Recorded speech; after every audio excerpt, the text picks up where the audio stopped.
네, 반갑습니다. 시대나우 구독 중, 독자 여러분. 60번째인데요. 신검지, 박진희, 이분들 방송 작가라고 그래야 되나? 크리에이터라고 해야 되나? 뭐라고 해야 될지 모르겠네. 이분들을 모셨고요. 두 분 자체를 또 이 채널 구독하시지 않거나 그러면 모를 수 있으니까 뒤에 이제 우리 얘기는 하더라도 아주 간단한 수준으로만 저는 누군가 뭐 이 정도로만 한번. 네, 저는 M장기획에서 작가뇽이라는 이름으로 출연도 하고 작가로 활동하고 있는 박진희 작가입니다. 네, 저는 M장기획에서 일하고 있는 신검지 작가라고 합니다. 요거는 근데 한번 짚고 넘어가고 싶은데 M장만 하진 않죠? 네. 네. 그러니까 그것도 궁금해서 그걸 얘기하시면 안 되나? 저는 M장기획도 하면서 네. MBN 보도국에서 시사 프로그램 작가로 지금도 일을 하고 계속? 있고요. 네네. 와. 그리고 그리고 뭐 또 다른 시사 유튜브 하나 정도? 오. 네. 신 작가님도. 네, 저도 지금 M장기획도 하고요. 네. 그다음에 지금은 SBS 라디오에 있어요. 네. 맞아, 그것도 봤습니다. 네, 고현준의 뉴스 브리핑. 맞습니다. 그 약간 시사 교양 쪽이네, 두 분 다. 네네. 네. 오케이, 알겠습니다. 박진희 작가님이 어쨌든 뭐 두 분이 친하시다고 해도 이 작가끼리는 선배시고 해서 방송이나 유튜브 쪽은 어쨌든 먼저 경험하시고 그런 선배라서 기본적으로 질문 이렇게 하고 싶긴 하지만 이번에 오랜만에 이렇게 연락이 돼가지고 제가 뵙게 된 거라서 신 작가님한테 먼저 여쭤보려고 그러는데 일단 기본적으로는 정말 다양한 거 하시는 건 알긴 알겠지만 논문 때문에 연락 주실 거는 그것도 박사 논문으로 생각도 못했는데 반가웠고요. 사실 저한테 논문으로 연락한 거는 M장기획이라고 하는 유튜브 채널의 작가로서가 아니라 예전에 연락드렸던 알리앙TV의 신검지입니다 이렇게 해서 연락 온 거 아니에요. 근데 그때 뭐 잠깐 얼굴 본 것도 아닌데 저한테 왜 논문 부탁을 하시려고 했는지. 예, 논문 주제랑 교수님 전공이랑 일단 맞았고요. 네네네네. 그리고 제가 이제 그 방송 나왔던 분들, 게스트 분들 중에서 교수님들이 많이 있으니까 한번 연락을 드려볼 수 있을까 네네. 해가지고 네. 연락을 드렸는데 다행히 기억하고 계셔가지고 네. 출연했던 분들 중에 논문과 관계된 분들을 한번 오랜만에 연락을 했다. 되게 어렵게 연락을 몇 분한테 드렸었죠. 그래요? 근데 다행히 해주신다고 인터뷰 해주신다고 하셔가지고 네. 잘 성사가 저는 어쨌든 논문과 관련돼서 피드백은 되게 빨리 드린 걸로 빨리 기억합니다. 주셨어요. 네. 정말로 전광석화처럼. 네. 왜냐면 너무 감사했습니다. 네, 오늘 이거 그림을 그리면서 네. 거의 거의 뭐 연락 한번 하면 1시간 안에 피드백 드리고 그랬던 것 같은데 네. 바로 그러기 힘든 주셨어요. 질문들입니다. 아. 네, 이렇게 했습니다. 네.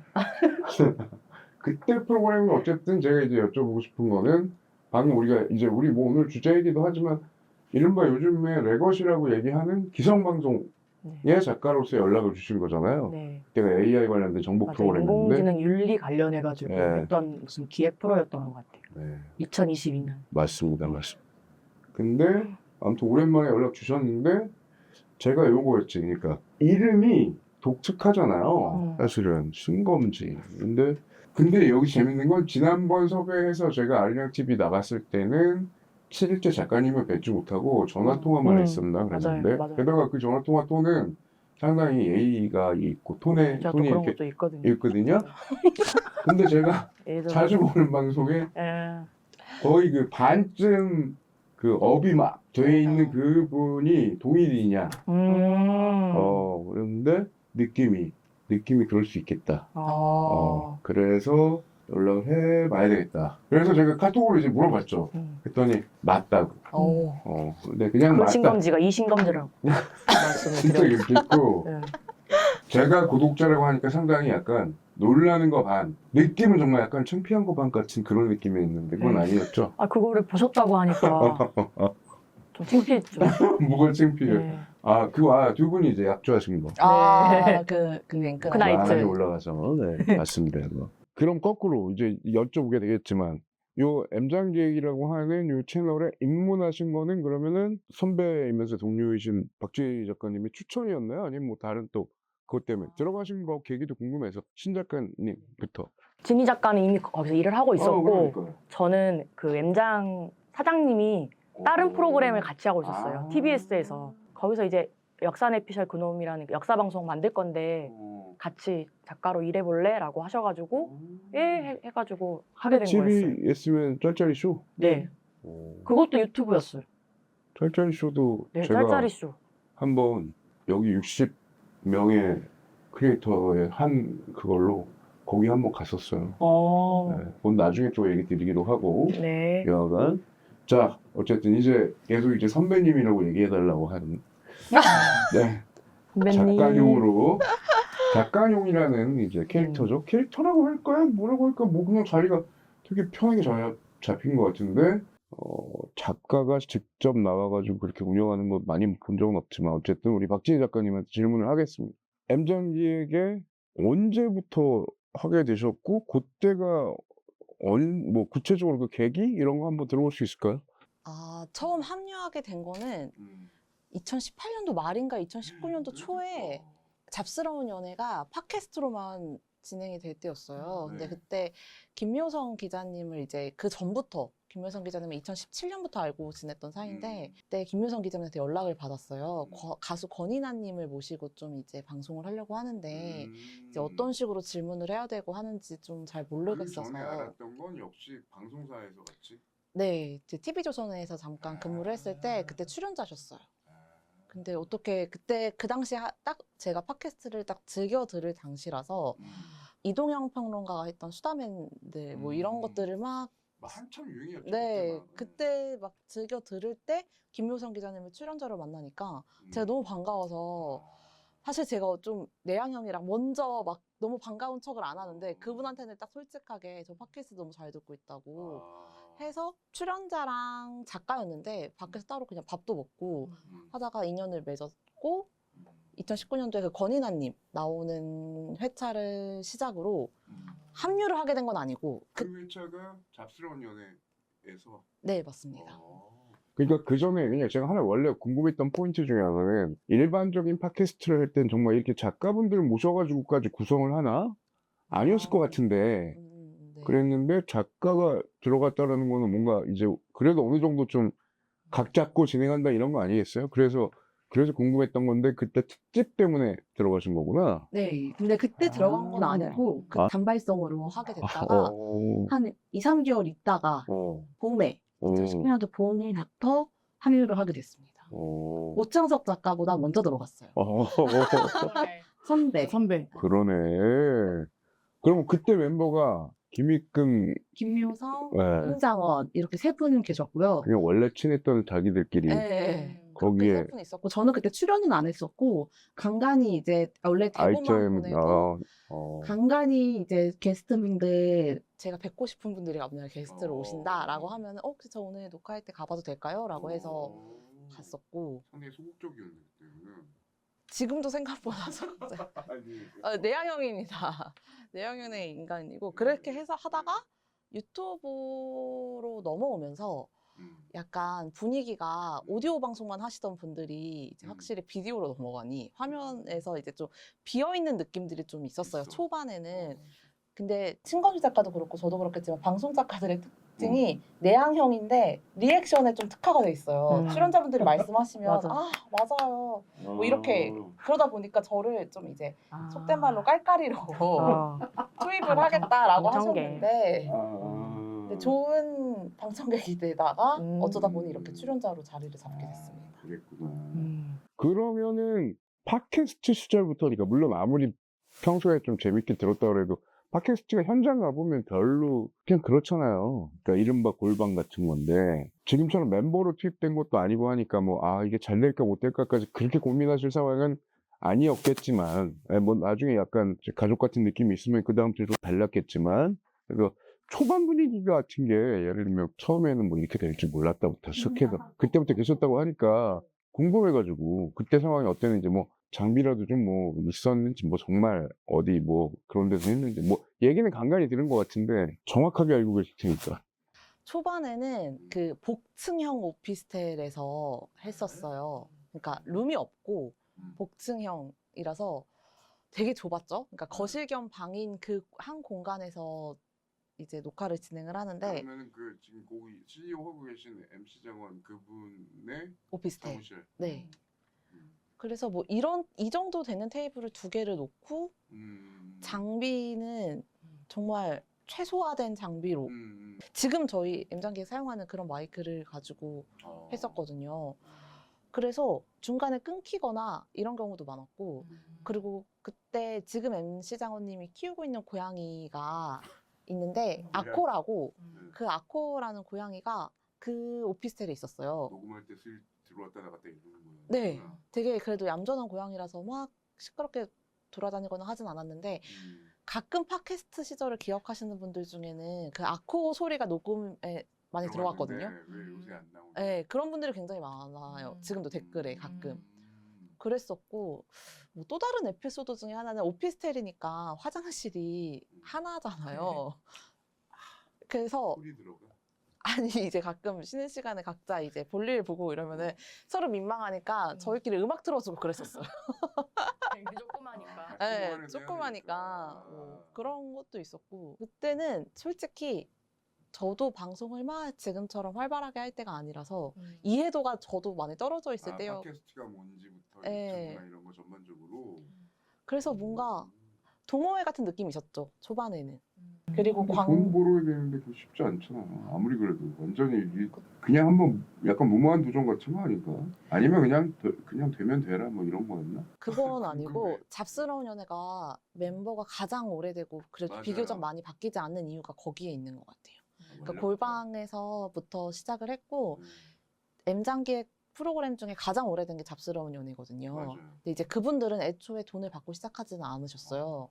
그냥 정말 의리로 재미로 우리끼리 한번 해보자 라는 마음으로 시작하신 걸로 알고 있거든요. 저는 19년도에 투입이 됐지만 17년부터 시작을 하셨으니까. 그리고 본격적으로 수익이 나기 시작한 것도 한 19년도, 2020년도 이럴 때라서 그 전에는 광고도 없었고 정말 그냥 그 팟캐스트로 후원해 주시는 뭐 1,000원, 2,000원, 뭐 가족 10,000원 뭐 이런 단위로 주시면 그 돈은 끝나고 식사하는 회식을 했고, 모여서 콘텐츠를 만드는 거에 대한 그런 비용, 출연료 이런 거는 거의 없이 하셨었어요. 그렇게 몇 년을. 잘 됐으니 다행이다. 그쵸. 누가 보면 아유 못할 짓이지 솔직히 말해서. 그랬군요. 질문에 있는 건 원래 건 아니지만 궁금한데, 그런데 거기만 가보신 건 아니고 다른 팟캐스트들도 슬쩍슬쩍 보신 적 있었을 거 아니야. 팟캐스트는 제작 과정을 직접 본 거는 요거밖에 없었나요? 팟캐스팅은요. 네. 그래요? 팟캐스팅. 진짜 원년 멤버네. 아니 왜냐면 그때만 해도 뭐 김어준 씨가 운영하는 것도 있고 뭐 맞아요. 이동영 작가님 아까 얘기한 것처럼 그런 분들은 약간 그래도 좀 자세 잡고 하지 않았나? 나 잘 모르겠지만 그때는 그게 또 아니었나? 이동영 작가는 제가 알기로는 홍대인가 상수 쪽에 안가라고 뭐 일종의 어떤 뭐가 있구나. 이렇게 스튜디오가 있는데 이제 오픈 스튜디오처럼 밖에서 맥주를 드시면서 시청자분들이 와서 구경도 하고. 그러니까 거기는 어느 정도 갖추고 했고. 네. 근데 M장기에 뭐 재밌는 게 그렇게 아무것도 그거 한 상태에서 차근차근 올라가는 걸 보는 게 너무 저는 신기하더라고요. 될 것 같은 게 되는 거랑 안 될 것 같았는데 쌓이는 거랑 다르거든요. 근데 지금 보면 신기할 정도라서 제가 이제 여쭤봤던 거고. 그러면은 이제 뭐 당연히 CEO는 아니시지만 초기 멤버라고 하시니까 팟캐스트에서 유튜브로 뭔가 이 전반적인 분위기를 한번 바꿔보자라고 하는 게 한 어느 정도 때 계기가 있던가요? 두 가지 프로그램이 있는데 하나는 수해복구, 수다맨 해직자들의 복귀를 그러니까. 국어라는 방송이라고 해서 수해복구인데 제목도 잘 지어. 그 제목 누가 였어요? MC 장원님이 지으셨는데 그게 원년 멤버들이 구성이 너무 좋았어요. 그 네 분의 케미가 너무 좋아서 그때 광고도 좀 들어오고 팟캐스트로만 했을 때도 들어왔고 되게 분위기가 좋아서 그때 저는 MC 장원님이 정확하게 어떤 마음으로 시작했는지는 모르지만 그게 잘 돼서 한번 유튜브로도 해봐도 되겠다라는 좀 마음을 먹게 되신 게 아닐까. 그때 그러면은 잡스랑 요 두 개가 일종의 이제 메인 그것처럼 자리를 좀 잡았다고 판단한 건가요? 네. 그리고 또 하나가 거의 잡스럽더라고 영화 방송인데 알죠. 거기도 꽤 출연했었잖아요. 네, 작년 11월까지. 근데 그 영화 방송 같은 경우에는 아예 광고주분이 우리가 다 전체 후원을 할 테니 이 방송을 영화 방송을 만들어 주세요라고 해서 시작하게 된 방송인데 그 방송에 이제 영화 유튜버 거의 없다님이 투입이 됐어요. 아예 1회부터 처음 기획부터. 근데 그것도 굉장히 좀 재밌고 신선했거든요, 초반에. 라이브로 했잖아 심지어. 지금도 하고 있지만. 그 전에 라이브 전에는 그냥 녹화했었어요. 아니, 그러니까 녹음하면서 녹화를 켜졌는데, 네. 근데 이 두 개가 좀 확장성이 있겠다라는 좀 그런 판단을 하신 게 아닌가라는 생각이 들었어요. 난 이게 왜 제가 자꾸 여쭤보냐면 보통 채널 하나에 그렇게 여러 개를 안 파요. 알고리즘 때문에. 알고리즘은 하나 영화면 영화만 하고 뭘 하면 뭘 하고 이게 거의 대부분 알려진 알고리즘이거든요. 근데 한 채널 안에서 프로그램을 8개 돌리잖아요. 그거는 알고리즘은 되게 안 좋아하는 거예요. 일반적인 거는. 뭐 아시겠지만. 근데 이거를 큰 채널에 해내는 것도 신기하고. 그래서 유튜브로 어쨌든, 그런 이른바 이제 물 들어올 때 감을 잡고 한번 해볼 수 있겠다. 근데 무엇보다 중요한 건 후원을 포함한 뭐 물질적인 어떤 그런 백그라운드도 같이 분위기가 됐던 거 아닐까요? 아무래도 왜냐면 안 그 되는데 전에는 광고가 없었거든요. 근데 광고가 좀 본격적으로 들어오니 이런저런 콘텐츠를 좀 해봐도 괜찮겠다라고 판단을 하신 게 아닌가라는 생각이 듭니다. 가운데 모셔놓고 질문을 아니에요. 아니 주로 여기로 하라 그래가지고 네. 아니, 주로가 아니라 순서를 알겠습니다. 선배님 먼저. 아니. 네. 그래서 작가형이 궁금하셨잖아요. 그래서 아닙니다. 아니. 다 그래. 똑같습니다, 두 분 다. 근데 그리고 이건 그러니까 또 그렇게 됐긴. 방금 얘기 주신 거 보니까 제가 이 7번째 준비한 거랑 비슷한 답을 받은 것 같고 작가로서 투입됐었을 때 지금 보면 거기에 되게 재밌는 게 뭐 원래 이거 채널 만드신 분이 있고 지인들로 초반에 시작했다 그래도 되게 많은 분들이 막 다양하게 지금 막 오고 계시잖아요. 그러니까 뭐라고 그래야 되나? 그런 것도 난 또 그렇게 많이 본 것 같진 않아. 물론 이제 뭐 이동형 TV나 기타 뭐 그런 것들이 있지만 이건 하나씩 만들어가면서 그렇게 많은 분들이 게다가 그 안에 어떻게 보면 장르적인 특성이 딱 맞아떨어지지도 않는데 여러분들이 오시고 하는 이게 엄청난 의외로 보기보다 되게 협업 체계가 되게 탄탄한 거거든요. 제가 볼 땐 그래서 근데도 이런 것도 또 좀 어려움이 있지 않았을까? 혹은 뭐 이런 것 기억에 남는 그 중간 과정 이런 거 옆에서 지켜보셨을 테니까 다는 아니지만 네. 제가 지금 하고 있는 잡스러운 연애가 비교적 출연자의 변동이 없는 편임에도 불구하고 중간중간에 이제 변동이 있으셨던 분들이 있어요. 그분들이 왔다 갔다 하는 그 시기가 힘들고 일단 오시면 티키타카가 중요한데 그게 잘 안 되거든요. 초반에는. 그걸 쌓아가는 과정들이 좀 힘들어요. 그리고 워낙 잡스러운 연애 같은 경우에는 수해복고도 마찬가지지만 어떤 장르가 불분명하잖아요. 그냥 정말 잡스러운 얘기를 하는 데라 캐릭터가 중요하거든요. 출연자의 캐릭터가 중요한데 일단 다 던지고 봐요. 초반에는 센 말들도 좀 출연자들끼리 그러다 보면은 서로 의도하지 않게 스크래치가 좀 생기고 근데 물론 이제 끝나고 뭐 진짜 그거 아니었어요 라고는 하는데 서로 라포가 형성되지 않았을 때는 오해가 생기기도 하고 그런 경우들이 좀 있어서 저도 그렇게 상처를 받았던 적도 있고 오히려 저도 상처를 드렸던 적도 있었던 것 같고 맞아. 좀 그런 과정들이 쉽지 않았어요. 오히려 영화 방송이나 이런 거는 영화 얘기를 하고 뭐 역사 얘기를 하고 뭐 19금 얘기를 하고 뭐 이렇게 어떤 주제 하나에 딱 몰두할 수 있는데 잡스러운 연애는 그렇지 않다. 내 얘기를 해야 되고 남의 얘기를 기억하고 알고 있고 그걸로 약간 공격 포인트를 잡고 조롱하고 뭐 이런 것들이 근데 그런 쉽지 이유가 않았어요. 없어요, 별로. 의외로. 네. 그래서 재밌어. 어떤 프로그램들은 딱딱 미리 준비한 태가 나니까 그게 좀 그렇거든요. 근데 여기는 아닌 것 같으면서 뭔 것 같으면서 왜냐면 작가가 있다는 거는 기본적으로 판은 깔려 있는 거잖아요. 근데도 너무 오래들 봐서 그런 건지 아니면 캐릭터가 잡혀서 그런 건지 너무 신기하더라고요, 저는. 근데 그렇게 되니 이제 박 작가님 얘기를 하나 정도 더 하면은 출연을 하셨었잖아요. 마스크 때부터 봤거든요. 저 마스크 언제 봤나 궁금하긴 했었죠. 솔직히 다 그거 아마 본 사람도 비쌀걸? 영화 같은 데선 또 은근히 떼지는 캐릭터 역할도 하고 그게 진짜인지 뭐 어떨지는 모르지만 원래 그런 건지는 저도 모르겠습니다만 그랬는데 처음에 어쨌든 마스크를 쓰든 벗든 자기가 자기 나오는 걸 작가인데 보면 좀 이상하지 않았을까? 어땠어요? 내가 좋아하는 파케에 나온 건 뭐 좋을 수도 있겠지만 솔직히 네. 이렇게 잘 될지 모르겠어요. 아니, 대충 얼굴 나오라고 하니까 나와가지고. 아니, 뭐 근데 진짜로 하면 이렇게 되지. 잘 될 줄 몰랐고 몰랐지. 처음에는 그냥 돈 벌어야 된다라는 말 생각에 됐네. 솔직하지 뭐. 라고 이제 왔는데 이게 주말마다 가는 게 좀 쉽지도 않고 하는데 이런 생각이 들 때마다 한 번씩 재밌어요. 그러니까 이게 매일매일 재밌다기보다 한 달에 한두 번, 뭐 혹은 두 달에 한 번씩 좀 나가 하기 싫다 그만둘까라는 생각이 들 때 가끔씩 이거 되게 해볼 만한데 다음 주에 가면 또 후회하고 지난주에 간뒀어야 되는데 뭐 이런 식으로 이런 게 쌓이다 보니까 시간이 그러면 몇 년이야? 꽤 됐죠. 출연한 게. 그쵸, 출연 잘 2020년부터 이제 출연을 5년. 했으니까 방송인이네. 완전 방송인이에요. 완전 방송인. 근데도 지금도 거기서 캐릭터는 비방송인이 공채에 껴서 뭐 한다고 뭐 이런 식으로 공격하고 맞아. 네. 심지어 또 제가 22만 때부터 봤으니까 뭘 또 봤을까요?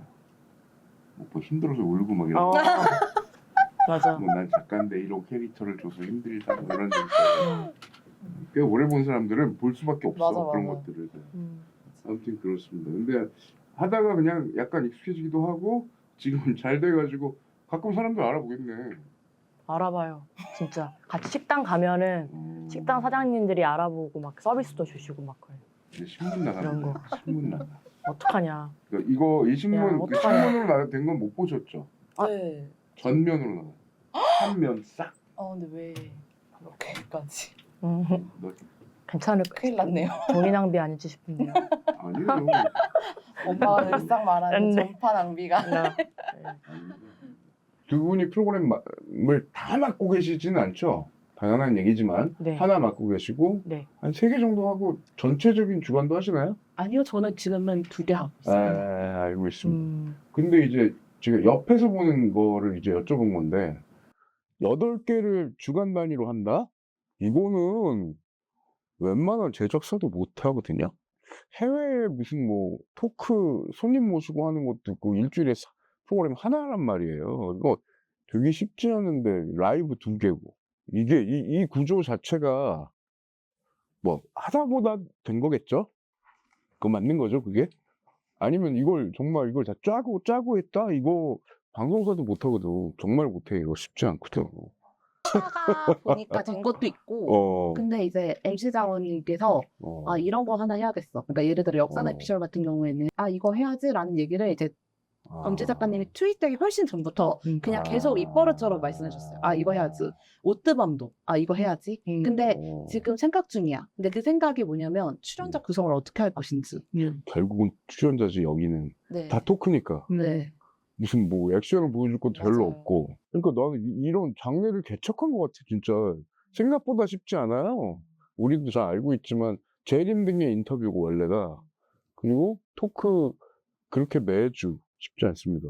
근데 이제 그래서 한번 이제 여쭤보는 건데 프로그래밍 안에서 그래서 지금 아까 얘기하신 뭐 장르가 애매하고 이걸 다 알고 있는 거고 저 같은 경우는 구독자니까 현장에 안 보이는 제작자는 몇 명이며 저는 이제 모르니까 화면만 보이잖아. 물론 뭐 대충은 들어서 알고 있지만 그리고 그 전체를 총괄해서 하는 제작진이 있는 건지 프로그램별로 그래도 편집하는 PD는 따로 있는지 그리고 이제 궁금한 거는 작가들이 그냥 대본 써주면 현장에서 알아서 하는 건지 아니면 아이디어 회의 같은 걸 그래도 매 편마다 미리 좀 하는지 막 그런 것들 보통 우리가 방송을 생각했을 때 하는 거랑 좀 어떻게 다른지 같은 거를 일단 역사 에피소드는 어떻게 하세요? 역사 에피셜은 그 김재원 역사 선생님 있잖아요. 선생님이 그 주제를 본인이 설명을 잘할 수 있는 거를 가져오셔야 되니까 저랑 선생님이랑 PD님이랑 사장님이랑 있는 방이 또 하나 있어요. 아이고야. 거기서 이제 이번 주는 이런 거 하면 어때요라고 물어보면은 서로 의견을 교환해서 이거 하자 그래서 하면은 선생님이 이제 원고를 선생님의 보고서를 쫙 써요. 그래서 저희한테 주세요. 그러면 제가 그게 약간 막 고전 막 이런 것도 있으니까 A4 용지 한 20장 정도 되거든요. 그러면은 그거를 저는 이제 출연자분들이 읽고 올 수 있게 요약하는 일을 하고요. 거기서 방송 구성으로 약간 대본화하는 것도 당연히 하지 않으실까요? 네 그리고 오프닝 토크에 뭘 할지 그렇지. 네 저는 그 2개 정도를 하고 있어요. 여기서는 이 질문 하면 좋겠다라고 질문 몇 개 놓고 그렇게 그러면은 그런 식으로 하고 있어요. 작가 원래 역할도 있지만 각각의 그 등장하는 개인들한테 일종의 약간 그들의 특수성이나 전문성에 기대는 형태로 전반적인 구성이 있다고 보면 될까요? 예를 들면은 저 잘 모르겠지만 역선 에피션은 김정 선생님이 약간 끌어가는 쪽이라고 나머지는 또 같이 네. 그걸 해주고 미리 공부하다가 톡한다 그러면 아까 얘기 주셨던 뭐 잡스나 수해복고 같은 경우는 약간 뭐라고 표현하지? 출연자들 각각의 코너 같은 걸 미리 만들어서 그분들이 준비를 해오는 식으로 좀 끌어가는 것 같은데? 수해복구는 애초에 작가가 없이 시작을 했었어요. 팟캐스트를 시작할 때부터 출연자분들이 각각 본인의 코너를 만들어 왔는데 그게 막 엉망이면 엉망인 대로 재밌고 완벽하면 완벽한 대로 재밌어서 이 체제로 그냥 꾸준히 가는데 지금 패널들이 이제 출연자분들이 바뀐 지금도 계속 그 체제로 진행을 하는 걸로 알고 있습니다. 그럼 수해복고는 안 하시잖아요, 지금. 네. 그러니까 거기는 그러니까 그냥 약간 개개인한테 맡기는 식으로 네네. 진짜 하고 있다? 네. 그런 프로그램이 있나? 와, 대단하네요, 진짜로. 난 보면서 그렇게까지 생각을 못 했는데. 그러면 방금 얘기했잖아요. PD는, 한 PD가 여러 개를 좀 맡는 이런 식일 수밖에 없나요? 8개니까. 8명 PD가 있는 건가? 난 궁금하네. 아니요, 8명의 PD가 있진 않고요. 그럴 수는 없을 것 같아. 라이브는 일단 빼면 라이브는 이제 다 그럼, 같이 PD분들이 그러니까. 진행을 현장에서 하고 있고 나머지는 이제 한 명씩 이제 뭐 어. 뜨밤 한 명, 잡스 한 명, 역사 그럼- 한 명 뭐 이런 식으로. 그래도 8명은 되네. 네, 그렇죠. 쉴 수가 있나? 그러니까 PD님들도 진짜 그냥 계속 장난 아니다. 그러니까 왜냐면 녹화도 해야 되니까 녹화 준비하고 이 신 작가님은 그럼 처음에 이 기획할 때, 요 프로그램 기획할 때는 기획 단계에서 무슨 구성을 좀 뭐 바꾸고 하는데 처음부터 투입되셔가지고 같이 하진 않고 일단 약간, 이런 거 했으면 좋겠다는 거를 코디네이션 한 쪽에 가깝다고 보면 되나요? 그냥 M장이 다 만들어 놓고 출연자도 다 구성해 놓으셨는데 이제 좀 작가 역사 방송이니까 자료 조사나 뭐 이런 작가의 역할이 필요하지 않을까라고 생각하셨던 것 같아요. 주인장 역할이 크네. 그러니까 기획자인 네. 말 그대로 MC 장원 그분이 안 그래도 다른 데도 엄청 출연하는 것 같은데 영민하시네. M장 기획이잖아요. M장기에. 딱 그냥 진짜 그 이름 그대로. 영민하시네. 그 양반 하는 게 되게 많아 보이는데 네. 쉽지 않은데. 그러면은 지금 말씀으로는 이미 다 만들어 놓고 이렇게 좀 해줘 이렇게 할 수도 있겠지만 그럼에도 불구하고 아까 얘기했지만 톡 같은 걸로 기획회의 같은 거 한다면서요. 어느 정도는. 뭐 손 에피셜은 방금 말씀 주신 대로 이렇게 했다 그래도 또 톡 안에서 이번에 뭐 기획하는 만한 이런 게 있지 않아요? 예를 들면 저는 이제 제가 궁금했던 거는 기성 레거시에서는 약간 어느 쪽 입김이 좀 더 세고 뭐 이래가지고 이렇게 해 정리되는 좀 그런 게 있다면 여긴 어떤지 좀 궁금해서. 말씀드렸다시피 M장님이 많이 그립감을 갖고 가시는 편이세요. 근데 그 아이디어가 좋기도 하고 그래서 그 아이디어로 가고 통상 프로그램이 그렇게 많은데 매번 어느 정도 그 주제를 개입해가지고 거의 하긴 다 근데 이렇게 출연하기도 하니까. 주제 같은 경우에는 잡스는 거의 오프닝이나 뭐 잡설 이런 거 그냥 제가 알아서 찾아서 가고요. 네. 출연자분들 코너도 제가 그냥 개인적으로 그 주에 코너를 하시는 분들이랑 매일 소통해요. 뭐 매일은 아니지만 이제 출연하기 전에 하루 이틀 전에 우리 이거 해보자. 자료 이걸로 준비해서 해보자라고 해서 소통을 많이 하는 편인 것 같아요. 잡스는. 근데 거의 오늘 오기 전에도 제가 봤는데 맥주 마시고 아, 그런 건 현장에서 네, 그거는 네 현장에서 최영진 님이 맥주를 잘 드시더라고요. 그냥 잘 드시는 게 아니라 맞춰 맥물리예요. 카스를 맞췄어. 9개 중에. 그거는 잘 될 것 같은데? 네, 많이 봐주세요. 그러면은 그 톤앤 매너라 그래야 되나? 그러니까 이게 난 이거지. 오히려 프로그램이 많은데도 이게 막 이렇게 이러지는 않다 보니까 사람들이 그냥 꾸준히 예를 들면 이럴 수 있잖아요. 그 중에 하나가 좋아서 그것만 보면 수도 있는데 M장 채널을 묘하게 다 보게 돼요. 아니 뭐 저만 그런지는 모르겠어요. 근데 아마 비슷할 것 같은데 느낌에? 그럴 것 같은데 제가 볼 땐 그래서 여기가 지속 시청률 같은 게 아마 높을 거라는 생각이 저는 이쪽 이제 전공자니까 드는데 그래서 톤앤 매너 같은 게 있나? 그런 얘기를 듣나? 이런 생각이 들어서 딱히 그런 걸 뭐 하는 건 없으신 건가요? 우리 채널 약간 이랬으면 좋겠어 뭐 이런 게 가이드라인이 있다든지. 가이드라인을 M장님이 현장에서 좀 잡아주시긴 하죠. 근데 뭐 이렇게 해 저렇게 해 이런 건 아닌데 근데 뭐 이제 좀 과하다 싶으면 눌러주신다거나 아니면 좀 너무 재미가 없다고 싶으면 본인이 좀 희생을 한다거나 이렇게 하는 것도 있고 또 M장님의 역할도 크지만 또 그만큼 큰 게 PD님들이거든요. 그러니까 출연자분들이 토크 실력이 늘 한결같거나 늘 모두가 똑같을 수 없어요. 근데 예, 재밌게 만들어주는 것도 편집의 힘이라 너무 길게 말씀하신다 싶으면은 잘라주신다거나 그래서 뭐 예를 들어 그러니까 속된 말로 좀 잘 토크가 매끄럽지 않은데 잘 매끄러운 것처럼 보이는 출연자분들도 계세요. 누군가 해야 되는 거지. 네, 그런 역할을 또 PD님들이 매일매일 편집하시거든요, 그분들은. 그래서 그분들이 항상 하시는 말씀이 그 잡스 편집하는 PD님이 저한테 아마 작가님 다음으로 작가님 얼굴을 제일 많이 보는 사람이 저일걸요? 라고 하는 거예요. 저는 거울을 이제 뭐 보니까. 근데 본인은 매일매일 진짜 편집을 하니까 제 얼굴을 많이 볼 수밖에 없다고 하더라고요. 그래서 가끔 작가님 이렇게 할 때 이런 표정 지어요. 저런 표정 지어요. 이런 말을 많이 해요. 이런 거를 저보다 많이 안다고 느낄 때가 있거든요.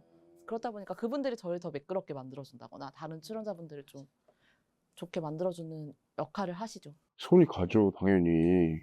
근데 편집하다가 매번 좀 잘 안 막히고 좀 별로인 사람은 좀 짜증나겠다, 편집하다가. 네. 그렇죠? 작가분들은 또 그 고민은 조금 또 다른 문제잖아. 일단 던져놓는 거니까. 그러면 하나 이제 제가 원래 이제 어쨌든 여쭤보려고 두 분을 모시는 것 중에 하나는 요새 뭐 이미 방송은 되고 있는데 방송을 자꾸 레거시라고 하긴 좀 그렇긴 해요. 그러나 기성방송하고 유튜브 두 가지를 이제 한번 비교하는 걸로 이제 여쭤보려고 하는 거예요. 물론 뭐 요새 와서 그 비교가 얼마나 그렇게 클까일 수도 있지만 기본적으로는 제일 큰 거 중에 하나가 어쨌든 소재의 어떤 규제나 심의 뭐 이런 게 기본이 깔려 있잖아요.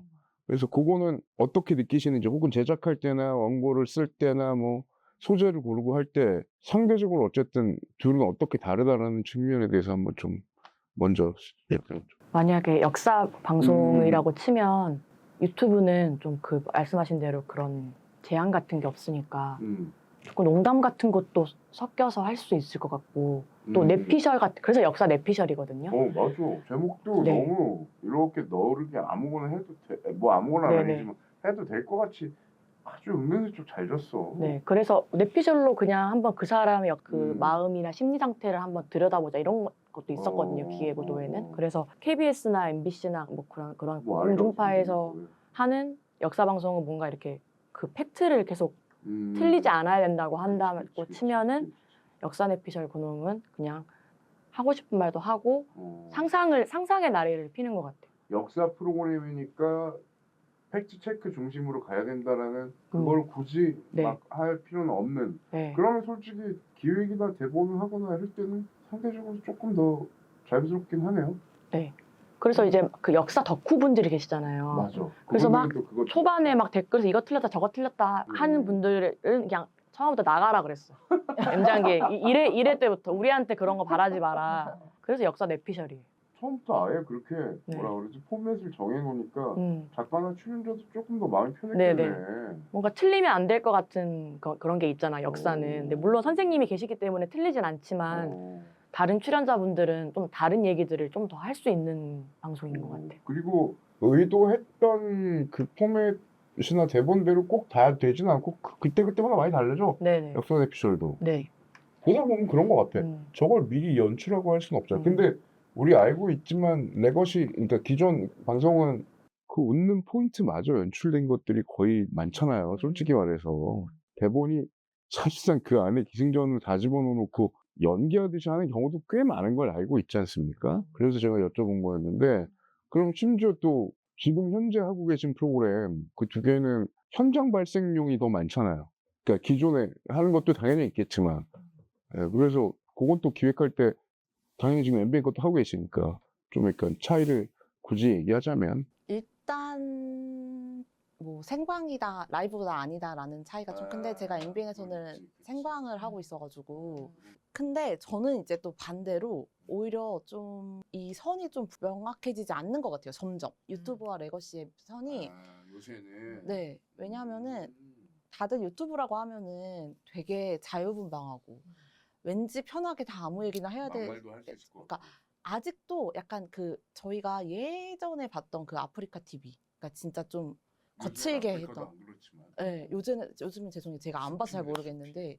근데 요즘 유튜브도 굉장히 조심하거든요. 그러니까 잡스러운 연애 같은 경우에도 예를 들어 뭐 연예인 얘기를 하다가 이런 뭐 외모 얘기를 한다거나 이건 사실 취향의 문제라 그냥 할 수 있는 건데도 불구하고 저희가 이제 끝나고 밥을 먹으면서 나 아까 그 말 좀 문제가 될 것 같은데 잘라달라고 해야겠다. 이런 경우들이 되게 많아요. 그러니까 더 많이 조심하게 되고 더 댓글에 좀 예민하게 반응할 수밖에 없고 그러니까 조심해서 구독자들이 많아지셔가지고 아무래도 그런 것도 그런 것도 있죠. 있는 거 아닌가요? 아이, 물론 처음엔 더 많이 거칠었던 것 같아요. 그 매력으로 그래서 구독자들을 이제 이렇게 뽑아냈는데 이제는 조심해야 될 단계다.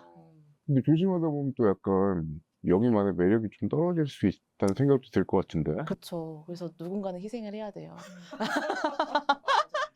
누군가는 이제 한 번씩 많이 악플 많이 받고 좀 욕 좀 먹고 해야 되는데 이게 폭탄 돌리기처럼 가끔 이렇게 한 명씩 돌아갈 때가 있어요. 이제 막 어느 날은 이제 이끄님 그 욕 먹고 야 이씨 뭐 다음 주에 와서 뭐 그걸 왜 약불 다냐 막 이런 식으로 그냥 웃음으로 승화하긴 하는데 그 다음 주엔 또 그게 묘 기자님일 수 있고 그게 저일 수도 있고 이렇게 돌아가게 되더라고요.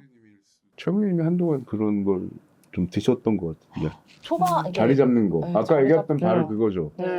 힘드셨을 거예요. 그렇지. 어디서 아나운서 하시다가 등치 좋고 잘생긴 사람이 와가지고 여기서 깨지는 캐릭터를 완성해야 맞아. 되는데 쉽지 않았어요. 쉽지 않지. 그럼에도 불구하고 뭐 어떻게 보면 말을 만들려니까 말이 되는 것 같긴 하지만 그러니까 두 분 다 어쨌든 아까 뭐 또 기자 또 출신이시기도 하시고 그러니까 이른바 기성 미디어에서 계속 활동하셨다가 요렇게 어쨌든 새로운 이런 걸 뭐 다 뉴미디어죠. 앞으로 또 뭐가 어떻게 바뀔지도 모르고 근데 뉴미디어라는 걸로 또 뭐 도전이라고 해야 되나? 뭐 그런 거 하면서 좀 더 이게 좀 더 매력이 있다라는 걸 느꼈던 어떤 그런 계기나 순간 같은 거가 좀 있긴 있으셨나요? 지금 하시는 거 중에는 유튜브 쪽은 요것만 하시는 건가요? 처음으로 유튜브 방송했던 거는 TBS에서 프로그램 얘기해도 돼요? 만만치 않지. 네. 좀 기억나요? 네. 했었어요. 그 프로그램은 이제 방송국이긴 했는데 유튜브 팀이 새로 꾸려져가지고 만든. 되게 독특한 시도였어요. 네. 근데 막 방송 보면은 카메라 앞에 막 지나가면 안 되고 그런 좀 규율들이 있잖아요. 규칙들이. 근데 막 들어가 버려도 되거든요. 작가가 들어가서 물도 줘도 되고 뭐 소품도 빼와도 되고 들어와서 춤추라고 하면 춤도 추고. 파격적이었어. 네. 조금 그냥 선이 조금 없었던 것 같아요. 선이 없는 거. 근데 아무튼 죄송합니다. 뭐 이래도 된다는 거죠? 네. 네, 이렇게. 이래도 되는 걸로. 네. 죄송합니다. 근데 이렇게 해도 되는데 재미가 있어야 돼요. 네. 맞아요. 재미가 없으면 지금은 없었던 걸로? 네. 잘라내는 걸로. 안 잘라내는 걸로. 알겠습니다. 이런 게 재미있는 게 있었다. 그럼 박 작가님은 뭐 비슷한 얘기겠지만 근데 주로 맡고 계신 게 이쪽이잖아요. 그러니까 M장 쪽에 있잖아요. 짤은 또 다른 거 있으니까. M장기에서 좀 재밌었던 거는 출연자들끼리 맞춰가는 과정이 이제 좀 우리가 맞는다라는 느낌이 올 때가 있어요. 티키타카가 되는구나. 던졌는데 이걸 봤네. 이걸 이렇게 맞받아치네. 뭐 이런 것들이 오는 순간이 있거든요. 그러니까 지금 잡스러운 연애로 비유를 하자면 형제님이 이제 오신 지 꽤 오래될 때까지 서로 이게 약간 안 맞는 느낌? 깃깎이가 좀 서로. 그래서 이제 각자 노력을 하는데 안 맞는 느낌이었는데 최근 들어서 공격하면서 포인트를 찾으시던데? 네, 너무 재밌더라고요, 이분이. 그리고 이분도 저한테 막 공격하고 하는데 속으로는 막 긁히는데 아닌 척하고 막 이런 그러니까 이런 케미가 잘 맞아가는 과정이 약간 이제 제가 기존에 했던 방송에서는 좀 다른 매력이 있었어요. 아니 심지어 그것도 출연해서 본인이 리드를 했잖아요. 그냥 작가로서나 기획자로서가 아니고 대단하십니다. 한편으로는 이런 거는 좀 환경적으로 이건 아무리 그래도 이걸 좀 그렇긴 그렇다 뭐 이런 것들도 또 유튜브 하다 보면 느끼지 않나요? 딱히 이런 건 없나요? 저는 좀 제가 보도국에서 일을 오래 했어요. 그러니까 딱 짜여진 일을 시사 방송으로 오래 하다 보니까 좀 강박이 있어요. 그대로 안 가는 거에 대한 딱 떨어져야 되는 네, 딱 떨어져야 되는 느낌이 있고 뭐 예를 들어 오늘처럼 오늘 뭐 속보가 나온다 그러면 바로바로 반영을 해줘야 되고 하지 않으면 좀 스트레스, 네, 좀 스트레스 받고 이런데 그렇게 짜여진 대로 가지 않았을 때에 좀 스트레스가 있어요. 유튜브를 할 때. 그냥 저 혼자만 느끼는. 뭔지 알 것 같아. 네, 이거 약간 직업병 같은 거라서 이런 생각이 깊어질 때는 왜 이대로 안 가지? 왜 그럼 원고 왜 쓰라고 해? 그러니까 물론 이거를 밖으로 말하진 않지만 딱 그 느낌이 와요. 실력분이 어때요? 내가 쓴 거보다 재밌네라고 할 때도 있어요. 나보다 낫네라고 생각할 때도 있고 저런 거는 배워야겠다. 근데 이런 것도 있죠. 왜 내가 하준 대로 쓴 대로 안 해주시지라고 할 때도 있죠. 그거는 하긴 레거시는 약간 짜져 있는 대로 작가님이 오히려 큰 편이긴 해요. 생각해 보면. 왜냐면 의외로 사람들이 방송사에서 레거시 그러니까 기성 미디어에서는 작가 원고에 되게 수동적이지 않아요? 따라하지 않아? 그걸 맞추려고 되게 노력들 많이 하잖아요. 그래요, 보통. 왜냐면 저는 이제 또 기억하는 게 다큐 원고 같은 경우는 현장에 안 나가잖아요. 근데 상상했으잖아. 그걸 가서 꼭 그분들이 연출을 하고 오더라고. 저건 뭐지? 좀 그랬는데 여기는 또 오히려 출연자분들의 자유도가 좀 높다. 그런 느낌이 또 있긴 있구나. 그럼에도 불구하고 제가 또 하나